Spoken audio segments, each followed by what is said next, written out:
네, 세 번째 시간입니다. 이제 오늘은 요한계시록을 우리가 어떻게 읽어야 하느냐, 요한계시록 독법에서 크게 세 번째, 신학적으로 요한계시록을 읽어야 된다. 이제 그렇게 이제 타이틀을 붙이고요. 보통 신학에서 신학을 분류하는 방법도 네 가지로 분류하는 게 아니에요. 달라요.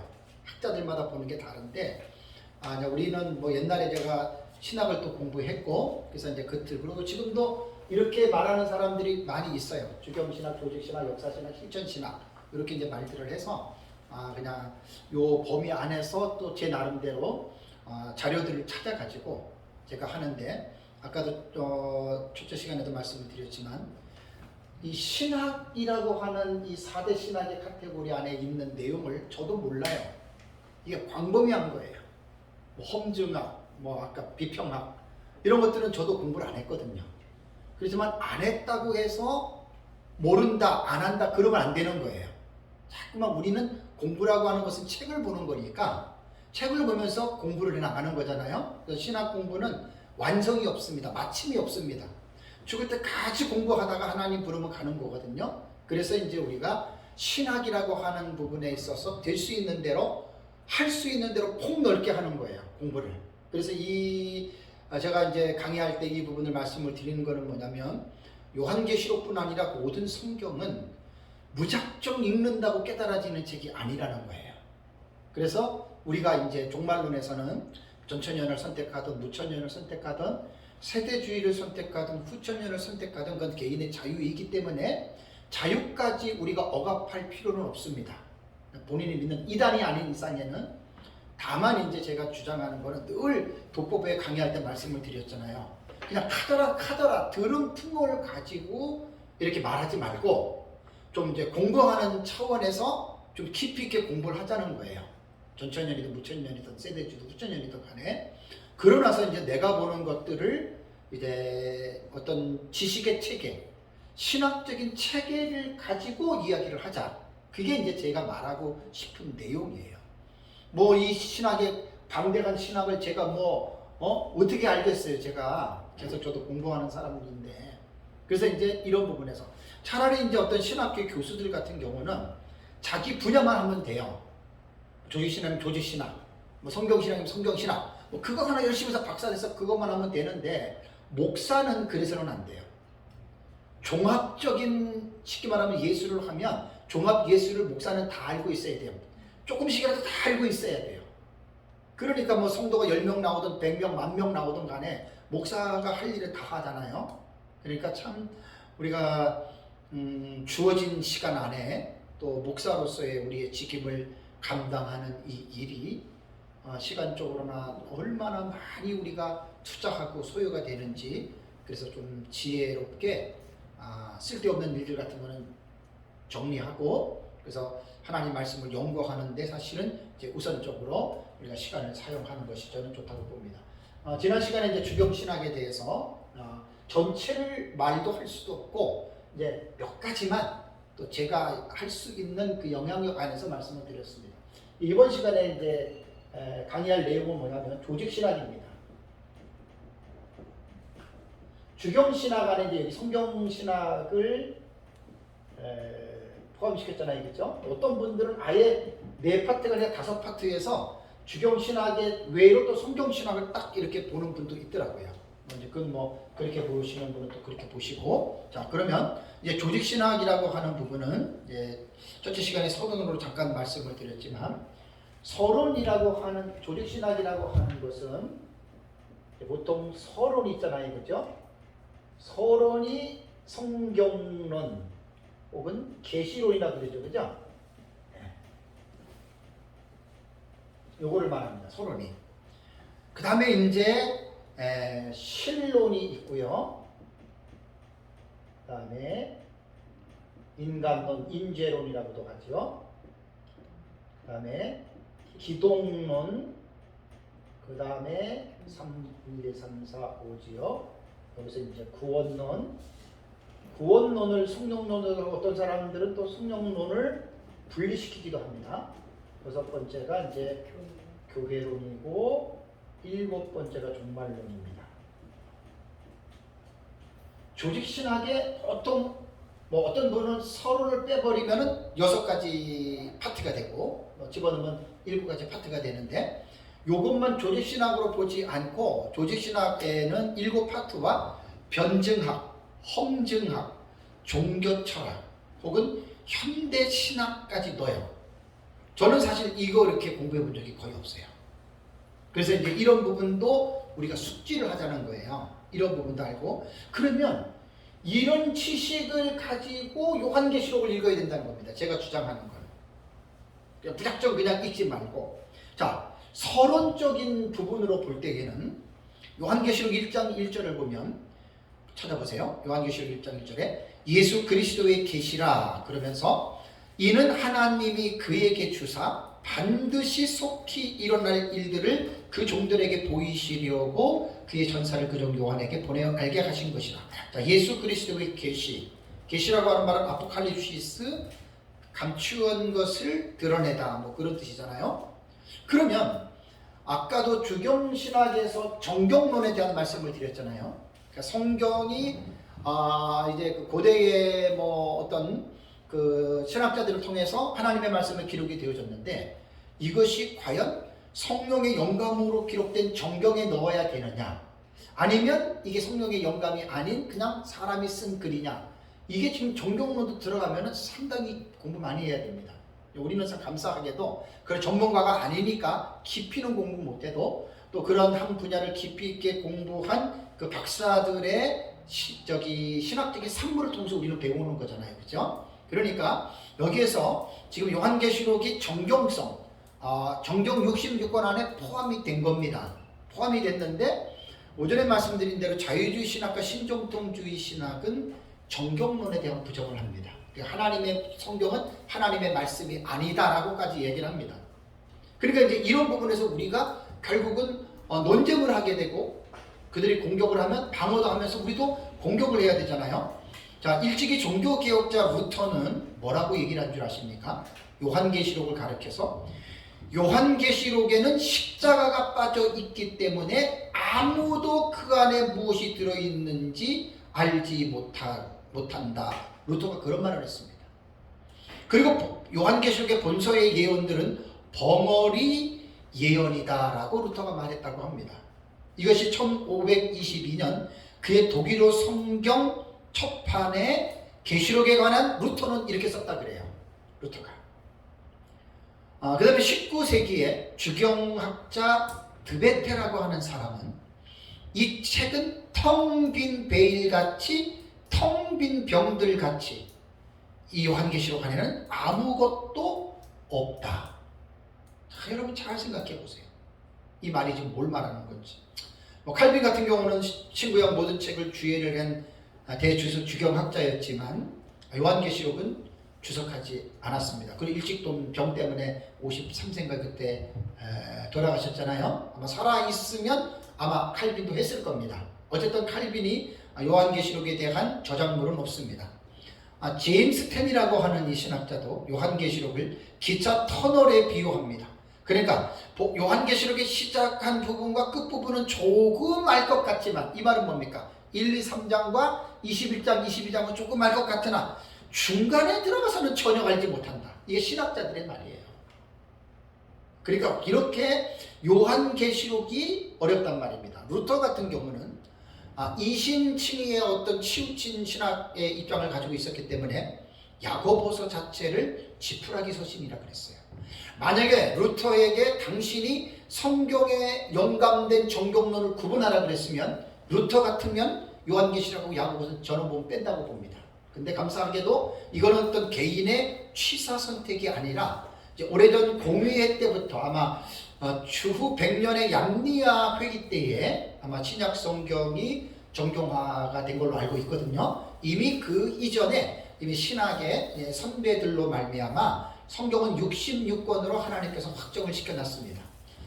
그렇기 때문에 서론의 부분에서는 요한계시록은 누가 뭐라 그래도 성령의 감동으로 기록된 하나님의 특별 계시다. 여기서 하나 의구심이 생기지 않습니까?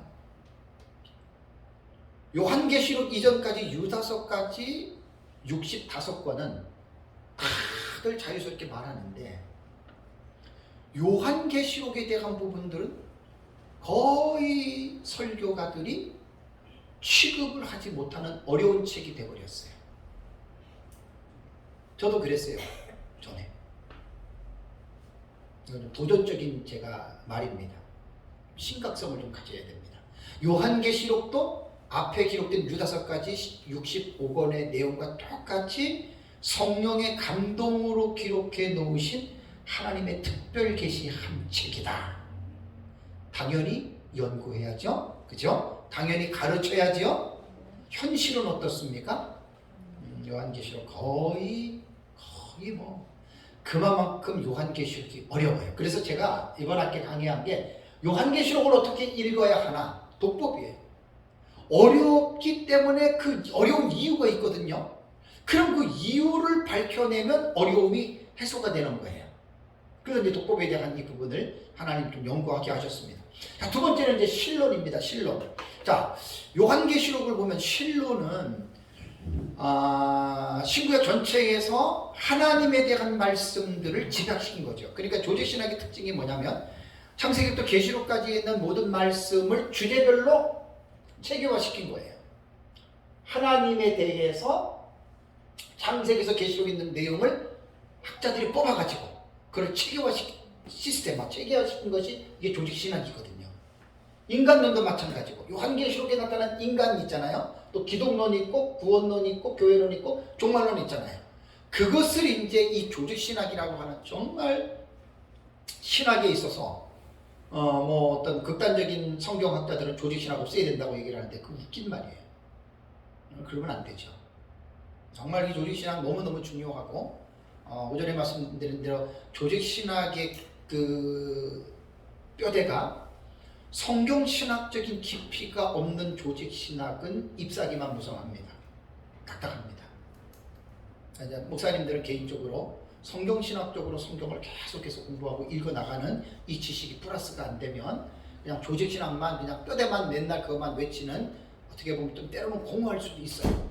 그렇기 때문에 그런 부분들은 잘 하셔야 됩니다. 그러면 제가 뭐 조직신학은 제가 뭐 자료를 모으는데 어렵지 않는 게 뭐 거의 목사님들 조직신학 같은 거 다 신학교에서 기본적으로 하셨고 이제 루이스 폴컵 같은 경우 이제 루이스 폴컵이 그나마 그 시스템을 체계적으로 제일 잘 정리한 사람이 루이스 폴컵입니다. 헤르만 바빙크 같은 경우 뭐 이런 경우들은 이제 조금 이제 이러한 폴컵보다는 이제 체계적인 이런 것들이 좀 약하지만 그래서 저희도 신학교 다닐 때 이제 폴컵의 조직신학을 기본적으로 공부하고 그래서 이제 루이스 폴컵에 대한 것들을 가지고 이제 조직신학이라고 다 같은 게 아니에요. 또 차이가 있어요 학자들마다. 그래서 제가 요 뼈대를 가지고 한번 이번에 이제 강의 지난주부터 이제 뭐 지지난주부터 정리하면서 이제 조직신학에 대해서 루이스 폴컵의 그 목차를 제가 딱 봤어요.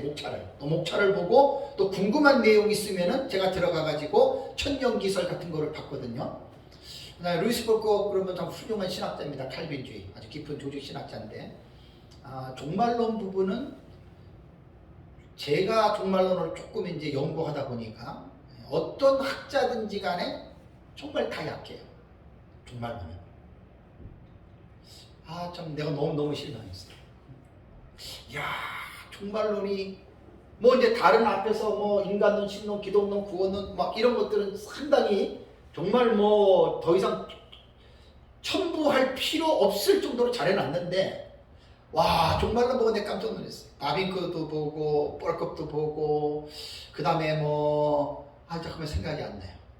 뭐 여러 사람 께 있는데 이렇게 목차만 봐도 야 종말론이 이렇게 빈약한가. 왜냐면 세계적인 학자들이 그냥 그렇게 많았을 텐데 그래서 조금 개인적으로 제가 좀 아쉬움이 있고 글쎄요 뭐 제가 저도 연구한다면 뭐 종말론 정도는 제가 종말론을 계속 연구를 했기 때문에 종말론 정도는 그동안에 나온 학자들의 자료를 가지고도 왜냐하면 제가 발전시킬 부분들이 너무 많아요. 부활론 같은 경우 우리가 보는 옛날에 그 전천년의 부활론하고 우리하고 다릅니다. 첫째 부활 같은 경우 그런 부분들을 이렇게 발전시켜야 할 부분들이 좀 알고 있거든요. 어쨌든 그건 그렇습니다. 그러면 루이스 폴컵이 조직신학의 틀을 가지고 다는 못해도 중요한 부분 몇 가지만을 제가 이제 말씀을 드리겠습니다. 자, 실론 그러면 하나님의 존재와 하나님의 속성이 나옵니다. 존재와 속성. 속성하면은 공유적 속성, 비공유적 속성 기억나시죠? 하나님과 인간이 공유하고 있는 속성이 있고 하나님만 가지고 있는 공유적 속성이 있어요. 비공유적 속성 이런 것이 있거든요. 이걸 다 말할 필요는 없어요. 또 그럴 시간도 안 되고 그 다음에 이제 하나님의 이름이 나오더라고요. 실론에서 하나님의 이름이 나오고 그 다음에 나오는 게 삼위일체를 이제 실론에서 이제 터치를 했습니다. 자, 삼위일체는 되게 중요하죠. 이거는 구약 성경부터 이 삼위일체를 잘못 설명하면 양태론으로 많이 빠져요. 양태론. 그것도 아니에요. 그러니까 하나님은 삼위가 있는데 세 분이 아니라 한 분입니다. 그러니까 칼빈이나 다른 신학자들 보면 하나님은 한 분이 아니라 세 분이 계시다 그래요. 세 분. 이게 위격이에요. 세 분이 계시는데 성부, 성자, 성령 세 분이 계시지만 이 세 분은 한 분이다. 이렇게. 그레고리 라지아누스 뭐 이런 초대 교부들 옛날에 우리 교회에서 제가 그 십계명 설교하고 사도신경 설교할 때 그때 좀 자료 공부한 내용들이 있습니다. 삼위일체 정신 차리지 않으면 자칫 잘못하면 이단적인 양태론으로 말할 때가 되게 많아요. 그래서 요한계시록 안에서 성부 하나님, 성자 예수님, 성령 하나님 나오죠. 그 4장에 보면 나오잖아요. 보좌에 앉으신 이가 성부 하나님이죠. 그 다음에 어린 양이 있죠. 성자 예수님이죠. 7 등불 있죠. 성령 하나님이에요. 그러니까 딱 한 장소에서 볼 때는 떨어져 있어요. 그죠? 그럼 한 분, 두 분, 세 분으로 얘기할 수 있잖아요. 이렇게 되면 이단이 되는 거예요. 그러니까 이게 삼위일체에 대해서는 이게 인간적인 이성의 어떤 만족을 주기 위해서 이것을 설명하는 것을 어떻게 비교를 했냐면 안 된다는 거예요. 인간의 이성으로는 삼위일체는. 차라리 개들을 앉혀놓고 삼라만상의 법칙을 설명하는 게 훨씬 낫다고 할 정도예요. 그러니까 삼위일체는 인간의 이성으로 수용되는 게 아니에요. 자, 보세요. 성경은 믿음의 대상입니까? 이해의 대상입니까? 믿음의. 이거 되게 중요한 거예요. 믿음의 대상이에요. 이거 이해하려고 준 게 아니에요. 라틴어에 대학교 다닐 때니까 한 30년, 4, 5년이 되죠. 라틴어는 몰라도 크레드 우투 인텔리감이라는 말이 있습니다. 이건 내가 크레도 우투 인텔리감 이게 유명한 말이에요. 라틴어로. 쉽게 말하면 나는 이해하기 위해서 믿는다예요. 그러니까 믿는다. 왜 믿느냐? 이해하기 위해서 믿는 거예요. 그럼 뭐냐? 이해하고 믿는다가 아니에요. 성경은. 무슨 말인지 아세요? 그래도 인텔리감이 그런 말이에요. 그러니까 하나님을 믿지 않는 사람들은 성경을 이해하려고 하잖아요. 그 못 믿잖아요. 그래서 그래도 이거는 믿는다라는 뜻이거든요. 네? 인텔리감. 그래도 나는 이해하려고 믿는 거예요. 그러니까 믿음은 어떻게 돼요? 이해가 되지요. 그런데 이해를 하고 믿으려고 그러면 안 되는 거예요. 이게 그런 말이에요. 라틴어에 아주 유명한 교훈이에요. 대학교 다닐 때 이 말 듣고 지금도 기억하고 있잖아요. 그래도 우투 인텔리감. 라틴어는 몰라도 그런 뜻이에요. 책들에 되게 많이 나옵니다. 저 내용이. 그러니까 성경은 믿음의 대상이지 이해의 대상이 아니에요. 믿으면 이해가 됩니다. 이게 신비예요. 그러니까 이해하기 위해서 믿는 거지. 그러니까 믿어지면 어떻게 돼요? 이해가 되는 거예요. 참 너무나 멋있는 말입니다. 그 다음에 이제 2부에서 뭐를 얘기하냐면 하나님의 사역을 얘기를 합니다. 사역. 이거 좀 되게 중요한 거예요. 하나님의 사역. 하나님의 사역은 작정과 예정입니다. 요한계시록을 봐보세요. 일곱인 일곱 나팔 일곱 대죠. 연결되시 영광계시 있죠, 그죠? 저 사건들이 하나님의 작정 안에서 일어나는 거예요. 그러니까 하나님의 작정을 잘못 이해하면 이게 하나님에 대한 어떤 죄에 대해서도 우리가 기본적인 이해를 못하면 자칫 잘못하면 하나님을 죄의 조성자로 만들 수가 있거든요. 그건 잘못된 거예요. 원래 예정이라고 하는 말은요, 구원론에서만 사용하는 용어입니다. 이거 자꾸 혼동하면 안 됩니다. 구원론에서만 예정을 쓰지 일반적으로 뭐 참새 한 마리가 떨어지고 뭐 하는 거는 예정이 아니에요. 구원론에서만 예정이라고 하는 용어를 쓰십시오. 이거 많이들 혼동들 하시더라고요. 예를 들어서 전쟁이 일어나 사람이 막 그냥 기근으로 죽어. 하나님 예정한 거 아니에요. 하나님의 작정 속에 들어가 있는 사건들입니다. 하나님들 모든 하나는 전부 다 하나님 예정이다. 그렇게 되니까 그럼 결국 하나님이 결국 모든 것 그거 아니에요. 그래서 예정과 작정이라고 하는 용어를 모르면 요한계시록을 풀어갈 때 일곱인 일곱 나팔 일곱 대접 보세요. 끔찍하잖아요. 하나님 예정했다고 말하는 게 아니에요. 작정 속에. 그 다음에 죄 같은 경우는 하나님이 허용하시는 겁니다. 하나님이 그 죄를 지켜하는 게 아니고 하나님은 모든 것을 아세요. 전지하신 분이니까. 아시지만 아시면서도 막을 수도 있어요. 그렇지만 하나님은 허용하시는 거예요. 이런 거를 잘 이해하셔야 요한계시록에 나타날 때 마지막 그 일곱 번째 대접으로 지구가 세 갈래로 갈라진 거 한번 생각해 보세요. 그러니까 이러한 신론에 대해서 하나님의 사역에 대한 이해가 부족하면 요한계시록에 대한 이러한 부분들을 이해를 하기가 힘듭니다. 뭐 그 다음에 이제 보면은 영적인 창조도 얘기를 해요. 영적 창조. 뭐 이거는 특별히 뭐 요한계시록 안에서 우리가 다룰 일이 없고, 그 다음에 이제 하나님의 섭리가 나옵니다. 하나님의 섭리. 이건 참 또 중요합니다. 그러니까 지금 신론이라고 하는 말은 요한계시록에 나타난 하나님과의 관계된 내용들을 기본적으로 알고 있을 때 요한계시록이 해석이 되는 거예요. 그래서 이제 하나님의 섭리는 일반적인 섭리, 보존, 협력, 통치, 그 다음에 특별 섭리가 있습니다. 이런 것들을 6장에서 19장까지 44가지의 사건들을 이 하나님의 섭리 속에서 이게 일어나는 사실이 일반 섭리냐 아니면 특별한 섭리 가운데 나타나는 것이냐, 이거 다 성경에 대한 지식입니다. 이런 깊은 지식이 없으면 요한계시록 안에서 나타나는 하나님의 이 사역에 대해서 우리가 섭리를 우리가 잘못 읽어낼 수가 있다라고 하는 말입니다. 참 결코 요한계시록 그렇게 가볍게 볼 내용들이 아닙니다. 가볍게 볼 내용들이 아닙니다. 그래서 성경 전체의 모든 신학적인 지식들을 동원해서 우리가 요한계시록을 올바르게 공부해야 우리가 요한계시록을 이제 읽어낼 수 있다라고 하는 말입니다. 한 가지만 제가 말씀을 드릴게요.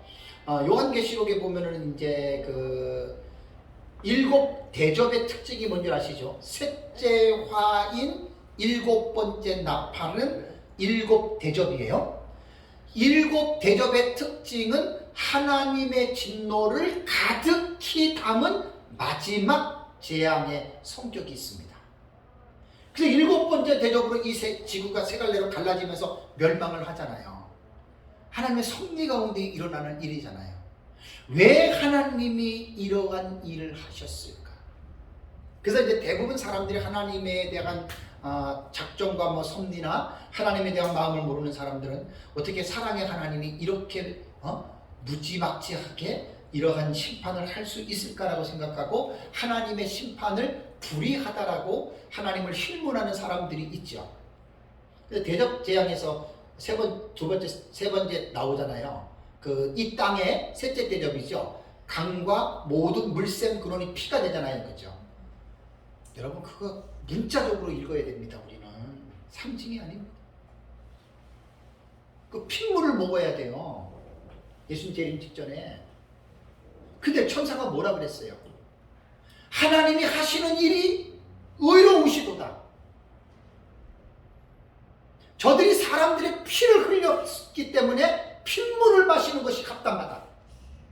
여러분 이런 말씀들을 잘 읽으세요. 그러니까 이게 하나님에 대한 신론에 대한 하나님의 사역이나 하나님의 섭리나 이런 부분들을 제대로 기본적인 지식이 없는 사람들은 그 사건을 제대로 읽어낼 수가 없어요.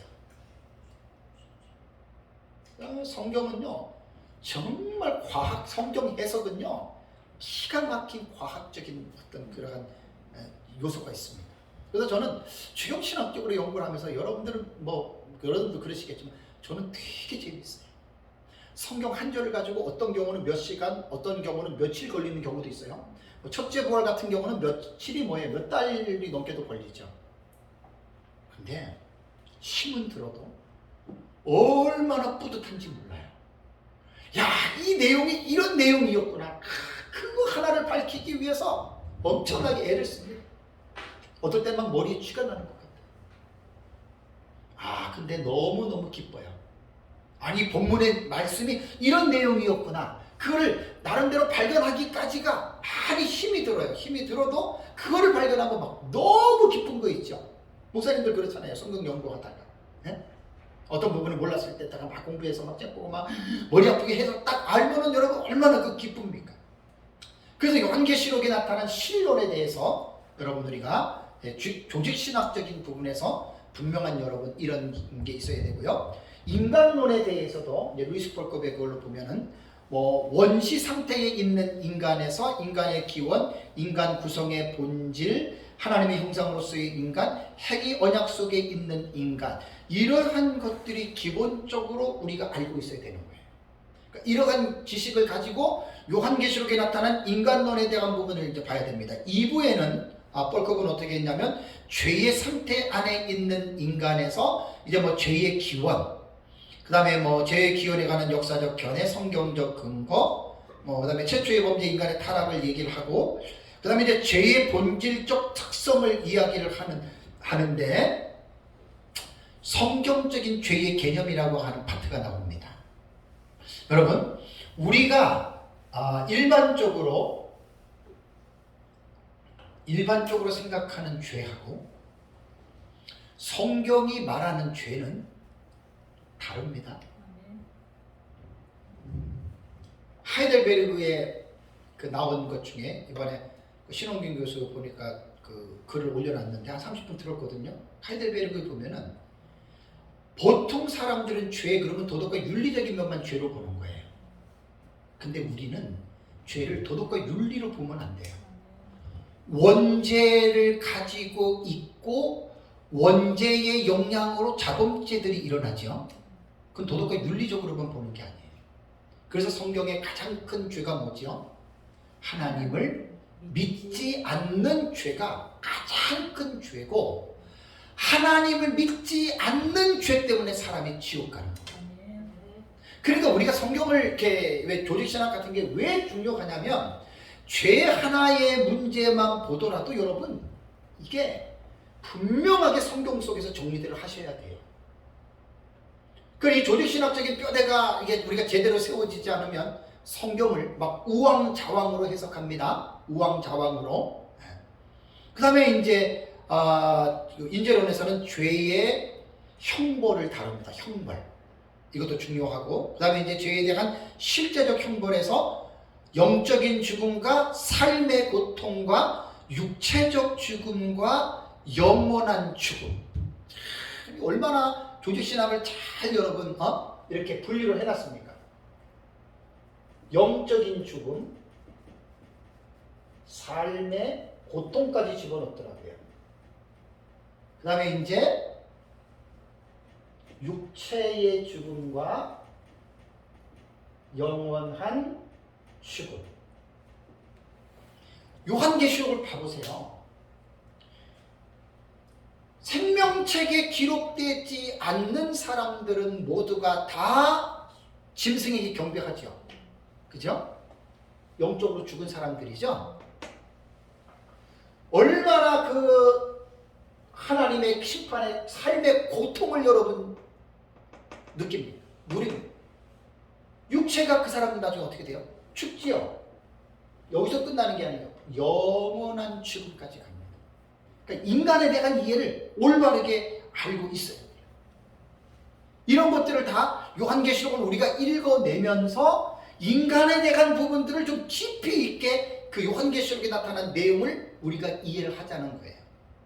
그래서 깊이 있게 이해하면 성경의 본문이 깊어집니다.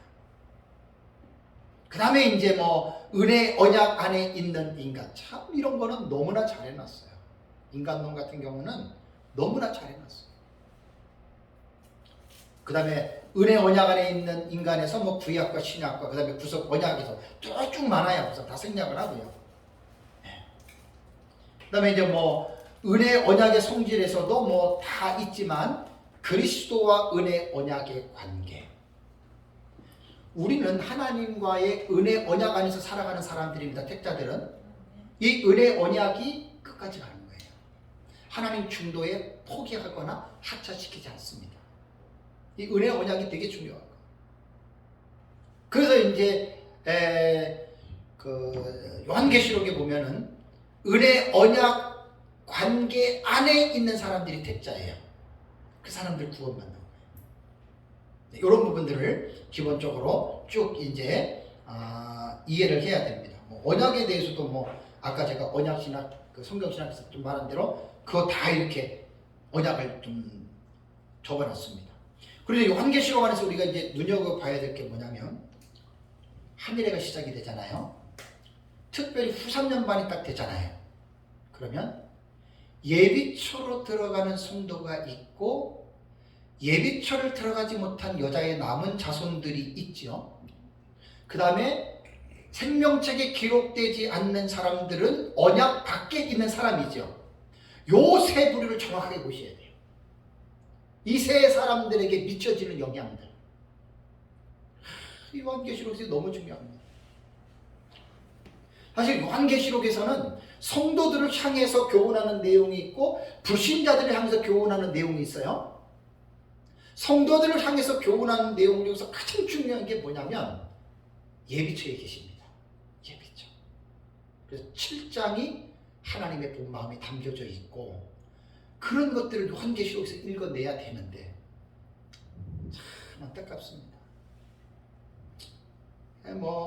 사건에 대한 해석과 단락의 해석법을 보면 알겠지만 해석하는 방법들이 천차만별이니까 문자로 해석하고 상징으로 해석하니까 천차만별이니까 이거는 뭐라고 말하기는 곤란하지만 우리가 지금 보고 우리가 지금 믿고 있는 방식으로 볼 때에는 예비처에 있는 사람과 여자의 남은 자손들과 그 다음에 불신자들 명확하게 여러분 구분들이 됩니다.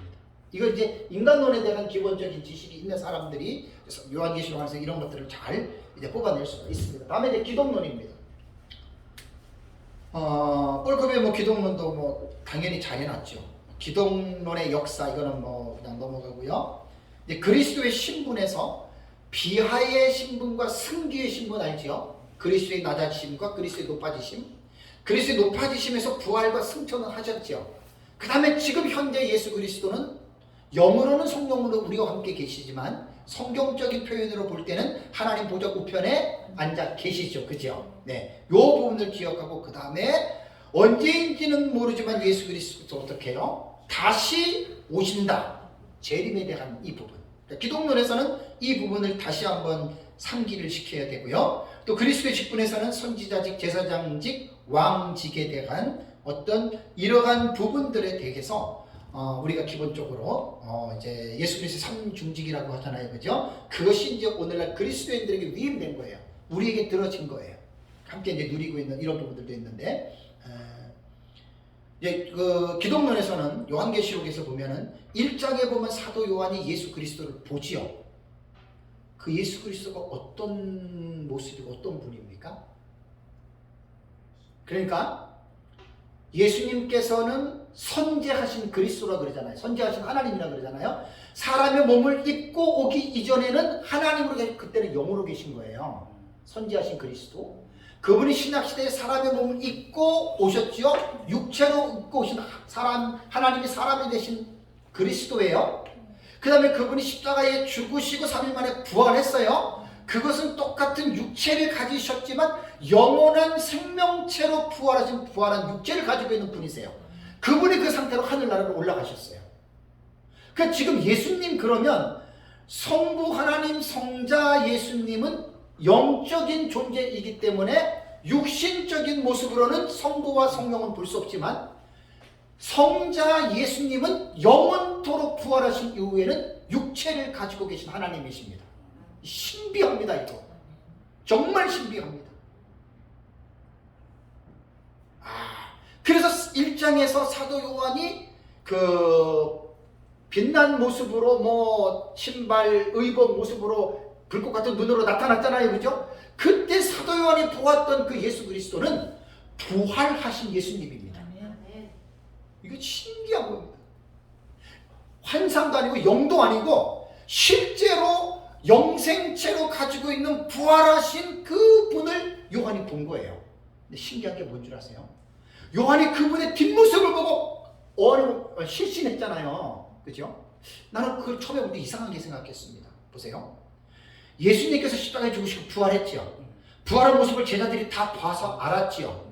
근데 그분이 하늘나라에 계시죠. 근데 그분이 AD 1세기에 요한에게 나타났을 때 요한은 그분을 보고 예수 그리스도 부활하신 그 예수 그리스도를 감을 못 잡았죠. 이야, 참 신비한 겁니다. 부활체는 신비한 거기 때문에 이 부활체에 대해서도 우리가 앞으로 그렇게 될 사람들이잖아요. 부활하면. 그래서 요한이 1장에서 본 예수 그리스도는 부활 승천하신 분이고 계시록 4장과 5장에 있는 어린 양, 그 다음에 7인을 취하시는 그분도 영이 아니에요. 부활하신 육체를 가지신 그 예수 그리스도. 신기합니다. 그래서 예수님은 부활의 첫 열매이기 때문에 우리도 예수님처럼 부활한다라고 하는 소망이 우리에게 생기는 거예요.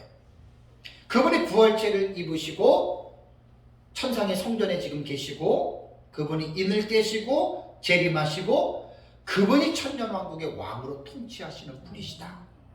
기독론에서 충분하게 우리가 읽어내야 됩니다. 다음에 이제 5번째가 구원론입니다. 구원론은 여러 가지 9가지, 8가지, 11가지, 10가지 조직 신학자들마다 구원론을 따라서 풀어가는 스텝이 다른데 보통 우리는 이제 9가지로 보죠. 구원의 서정이라고 그러죠. 순서. 소명, 중생, 회심, 믿음, 칭의, 양자, 성화, 견인, 영화. 보통 이제 9단계로 이렇게 봅니다. 저도 이제 이렇게 배우고 이렇게 보는 것이 가장 이제 저는 이제 중요하다고 생각합니다. 그래서 이제 우리가 이 세상에 살면서 이 이제 구원론이 소명, 중생, 회심, 믿음, 칭의, 양자까지는 6단계는요. 즉각적으로 이루어지는 거예요. 믿는 순간에 즉각적으로 양자까지 탁 이루어지는데 이것은 순서가 뒤바뀔 수는 있어요. 그 조직신학자들마다 구원의 서정에 대해서는 뒤바뀌어요. 몇 군데가. 그건 문제가 안 돼요. 왜? 논리적으로 설명하기 위해서 하나, 둘, 셋, 넷, 다섯, 6가지를 얘기한 것이지 이게 예수님 영접하는 순간에 중생, 회심, 믿음, 칭의, 양자 순식간에 이루어지는 거예요. 설명하기 위해서 논리적인 순서일 뿐이지 이것 가지고 싸울 필요가 전혀 없어요. 중요한 것은 이제 양자까지 되고 칭의하고 양자까지 된 다음에 구원받은 사람이 이 세상에서 살아가는 과정이 성화의 과정입니다. sanctification입니다. 성화. 그 성화의 과정이 이제 우리가 죽는 순간까지 가는데 여기에서 이제 성화라고 하는 것은 인간론을 볼 때는 어때요? 인간론을 볼 때는 타락한 죄인이잖아요. 부족하잖아요. 무능하잖아요. 그러니까 우리는 하나님의 도움을 입어야 돼요. 그래서 성령의 능력이 필요한 거예요. 그럼에도 불구하고 인간이 언제 어디서는 항상 성령 충만할 수 있습니까? 없습니다. 넘어질 수 있고 죄 줄 수 있습니다. 그럴 때 하나님이 우리에게 보증하시는 안정장치가 뭐냐? 성도의 견인입니다. 구원은 잘 배우셔야 됩니다. 그러니까 내가 부족하고 연약하고 죄를 안 지우려고 하지만 죄를 지울 수밖에 없는 게 인간이에요. 이거는 죄를 짓고 난 것을 합리화시키려고 말씀드리는 게 아니라 원래 인간은 그렇습니다. 잘난 사람 없고 완전한 놈도 없고 하나도 없습니다. 그럴 때 넘어졌다고 쓰러졌다고 죄졌다고 하나님이 우리의 구원을 취소하시느냐? 아닙니다. 성도의 견인의 고리를 잘 견인의 교리. 우리 행위 구원이 아니잖아요. 우리는. 그러나서 이제 언제인지 모르지만 이 세상을 떠날 때 우리는 영화로운 몸이 되죠. 글로리피케이션. 정말 성경을 잘 배워야 돼요. 그래서 이제 교회에서 이제 목사님들이 설교 중에서 특별히 그냥 은혜 받는 설교 그런 설교는 그렇게 많이 안 하는 게 좋아요. 그런 설교 많이 하지 마시고 교리적인 설교를 많이 하세요. 이거 다 교리적인 내용이에요. 교리 설교 많이 하시고 조직신학의 교리뿐만이 아니라 이제 중세 시대 이후에 초대교부부터 하면은 무슨 교리입니까? 사도신경 이전부터 해가지고 이제 고대 교부 교리들, 그다음에 중세 시대의 그런 교리들, 그다음에 이제 이런 것들 있잖아요. 하이델베르크, 웨스트민스터 그런 것들을 가르치세요. 네, 그런 것들 가르치세요. 그 교리가 다 그 책에 남는 거예요, 사람 속에. 맨날 설교에서 은혜 끼친다고 감동적인 설교한다고 그런 거 별로 안 좋아요. 성경을 잘 교리적인 부분들을 계속해서 성도들에게 학습을 시키세요. 우리 카페에는 신조와 교리에 대해서 모든 신조 교리 다 들어가 있습니다. 이 목사님 잘 아시죠? 이 목사님도 같이 하셨기 때문에 되게 중요해요. 그런 내용들을 많이 하셔야 돼요. 우리 카페에는 그런 교리 부분들이 상당히 내용들이 많이 있습니다. 그래서 이제 요한계시록에서 구원론은요, 여러분, 책마다 구원에 대한 포인트가 초점이 다를 수 있어요. 그러니까 구원론이 다르다는 게 아니라 요한계시록의 구원론은 뭘 강조하는 줄 아세요? 기준이? 착한 일, 순종? 그런 거 강조 안 해요. 요한계시록에서 강조하는 구원론의 초점은 뭐냐? 생명책에 이름이 기록됐느냐 안 됐느냐 그겁니다. 잘 한번 보세요. 요한계시록. 생명책에 이름이 농명된 자는 짐승의 표 안 받습니다. 생명책에 이름이 농명되지 않는 사람은 다 짐승의 표 받습니다. 구원에 대한 딱 그 증거의 틀을 생명책에 이름이 기록됐냐 안 기록됐냐 그걸 보고 있다라고 하는 말이죠. 구원론을 이제 그렇게 보면 되고, 이제 교회론도 여러 가지 교회 정치 권세 교회의 직원들 또 은혜의 방편으로서의 말씀 성례 세례 성찬 이제 이러한 부분들이 있는데 이런 부분들은 사실 요한계시록에서 제가 언급할 필요는 없고, 중요한 거는 뭐냐면 교회론에서 가시적인 교회와 비가시적인 교회가 있죠. 유형교회와 무형교회가 있습니다. 그러니까 무형교회는 하나의 캐톨릭 처치예요. 연합된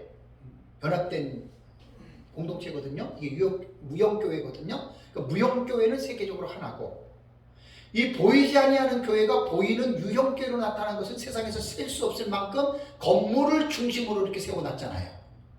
요한계시록에서 보면 이제 예비처라고 하는, 그러니까 12장의 헤로 옷 입은 여자는 교회입니다. 그것을 우리는 촛대교회라고 하죠. 촛대교회라고 부르는 이유는 1장 12절 13절에 부활하신 예수 그리스도께서 촛대 사이를 거리신다 그랬죠. 교회 사이, 교회 안에 임재하고 계신 그 교회가 바로 촛대교회. 이것이 마지막 때의 참된 교회입니다. 거짓된 교회는 토론회에서 음료교회라고 해서 17장에 음료가 나오잖아요. 음료교회는 처음에 본질 자체가, 처음 시작 자체가 교회의 공동체 안에 있었지만 시간이 지나면서 진리에서 탈선하고 벗어나고 변질된 것을 음료교회라고 합니다. 요한계시록에서 이걸 상징으로 묘사를 한 거예요, 교회를. 그래서 예비처에 들어가는 이 교회는 유형교회가 아니라 무형교회입니다. 영적인 교회입니다. 그렇다고 해서 이 지상에 있는 여자의 남은 자손들이 후삼년반 대환란에 견딜 때에도 우리가 볼 수 있는 유형적인 교회는 찾기가 힘듭니다. 왜? 교회를 이렇게 세워놓고 모인다 그러면 만약에 후삼년반 상황이 난다면 다 잡아 죽이잖아요. 그러니까 유형적으로 드러내놓고 모임을 가질 수가 없습니다. 이때는 3, 4, 5 흩어져서 이 부분은 참 중요합니다. 그래서 여자의 남은 자손이 되면은 생각만 해도 끔찍합니다.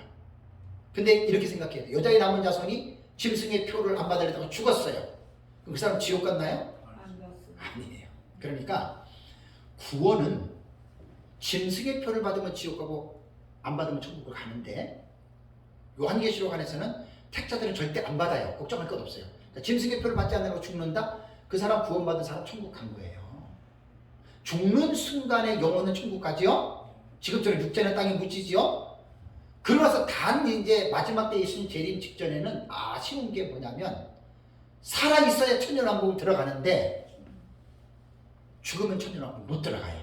그게 하나 아쉬울 뿐이지 천국하고 지옥 가는 거하고는 전혀 여러분 상관이 없습니다. 그래서 이제 요한계시록 안에서는 교회론으로 볼 때에는 이제 촛대교회와 음녀교회 요 부분을 예의주시해서 봐야 됩니다. 예의주시해서. 그리고 이제 첫째와 황충아 기억나시죠? 요한계시록에서 하나님의 자녀들이 공식적으로 받는 집단적인 실현이 있어요. 그게 뭐냐면 황충아입니다. 근데 황충아는 참 어려워요. 제가 이제 여러 수십 개의 주석을 봐도 그 피해자의 문제가 가해자는 사탄으로 100% 보는데 피해자를 거의 다예요. 불신자로 봅니다. 이거 참 잘 풀어가야 됩니다. 거의 90% 이상이 불신자라고 봅니다. 근데 우리는 황충아를 성도들의 시련으로 보는 교회가 당하는 환란으로 보지요. 저렇게 봐야 쫙 풀려가요. 예비처하고 여자의 남은 자손들하고 도표를 보면 다 표를 다 화살표 그려놨잖아요. 이기는 자 진짜. 여러분 그리고 요한계시록 안에서 7교회의 공의 2가지의 공통적으로 빼놓지 않는 말씀 기억나시죠? 이기는 자는 하고 귀 있는 자는 성령의 교회들이 하신 말씀을 들을지어다. 이 말씀 기억나시죠? 그죠? 이겨야 됩니다. 그렇다고 해서 또 이겨야 천국 간다 이런 말은 하면 안 돼요. 예? 그건 구원론하고 다르다니까요. 여러분 구원받은 사람들이 세상에서 모두가 이기는 신앙생활 합니까? 아이고 참말로 그냥 정신 못 차리고 살다가 죽어서 천국 가는 사람들이 한둘입니까? 지금 어디? 예? 옛날에 지금 갑자기 생각이 나네요. 그 옛날에 그 청량리에 무슨 호텔입니까? 성탄절에 불난 호텔. 성탄절 옛날에 그 뭐 4, 50년 전인가 뭐 그 청량리에 그 저기 불나가지고 그 성탄절 날에 그 무슨 호텔이에요? 대강 호텔? 예? 대강 호텔. 대형가 호텔. 그거 나도 들은 얘기인데 사실인지 몰라도 그 성탄절 날 밤에 교회 성가대 지휘자가 성가대원하고 자다가 플레타 죽었다는 거 아니에요? 그 옛날부터 내가 들었던 얘기예요. 뭐 사실인지 아닌지는 몰라도. 잔자가 죽었으니 천국 갔겠죠. 예. 그러니까 우리가 이제 그걸 확실하게는 몰라요. 예? 그러니까 우리가 구원의 부분에 대해서는 정말 좀 조심스럽게 우리가 이야기를 해야 되는데 구원받은 사람들도요 그런 죄 질 수 있어요. 다윗 보세요. 솔로몬 보세요. 그럼 다윗이 그래서 행위구원론자들은 다윗하고 솔로몬은 지옥 갔다 그러는 거예요. 엄청난 죄를 저질렀잖아요. 간음했어요. 청부살인했어요. 그런 사람이 어떻게 천국 가겠어요? 다윗이. 근데 그게 아니잖아요. 다윗 회개했잖아요. 그죠?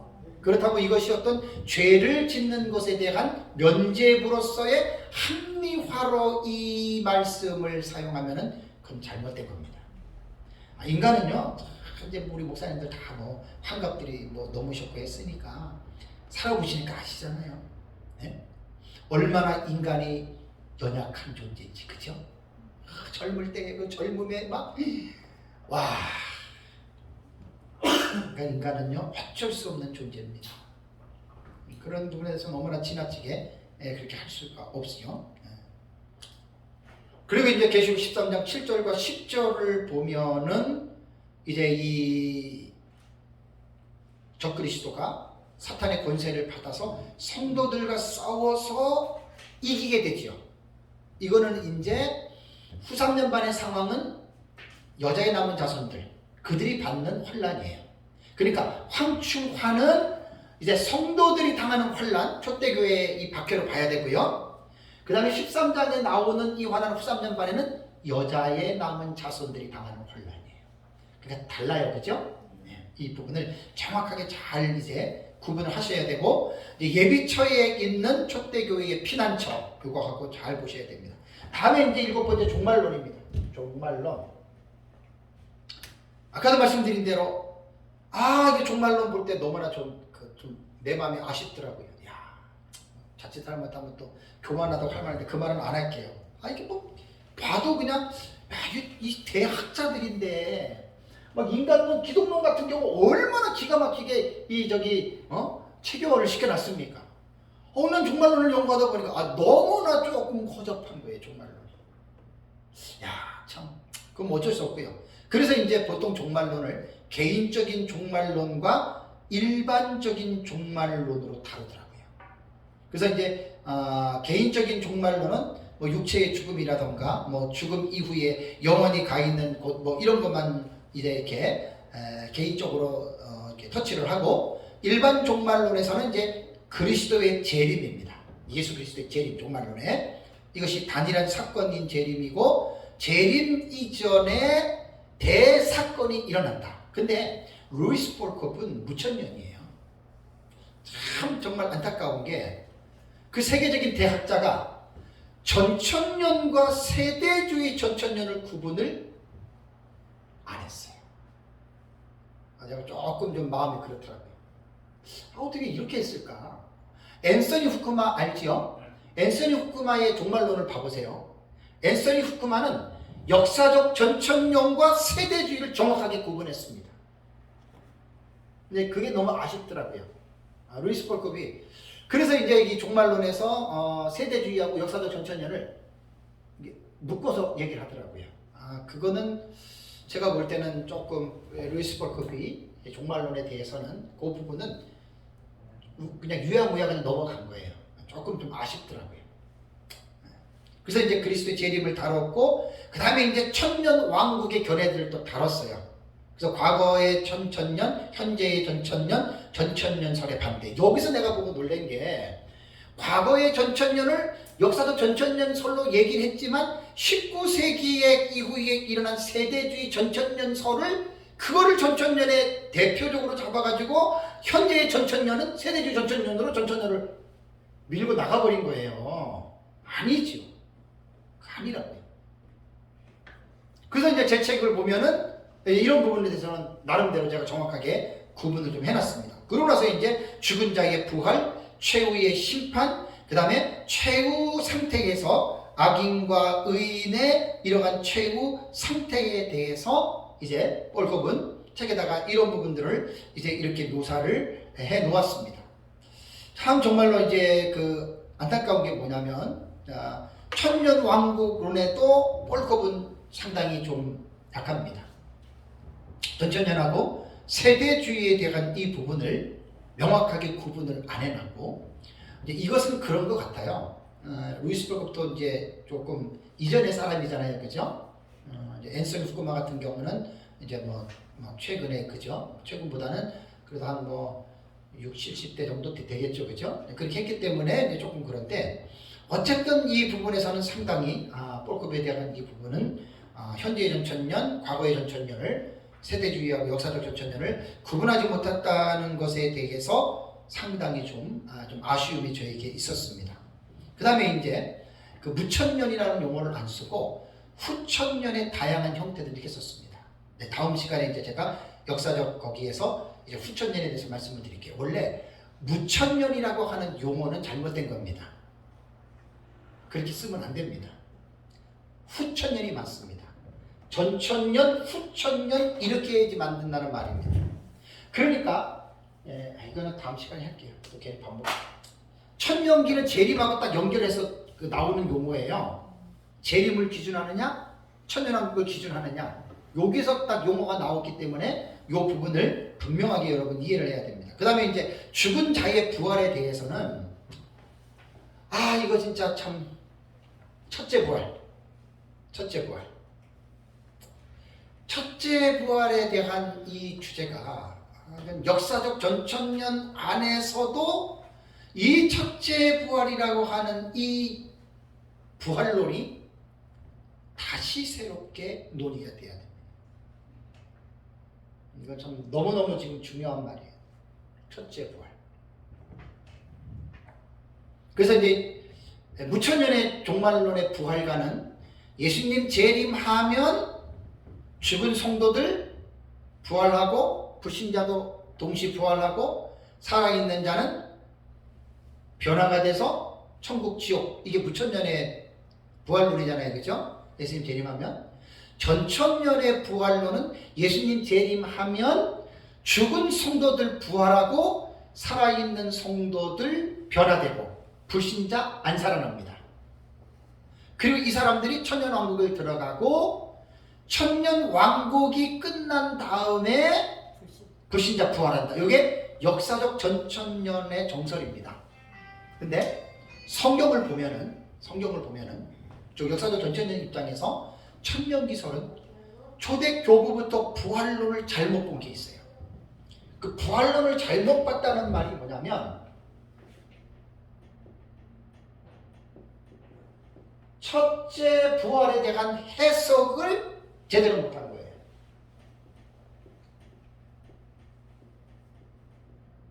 해 아나스타시스, 해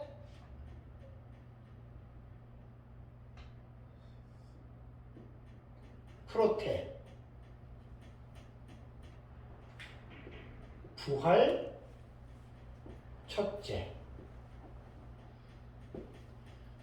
부활에 있어서 첫째 부활이라고 하는 용어는 딱 성경에 한 군데 나옵니다. 계시록 20장 5절에 이는 첫째 부활이라.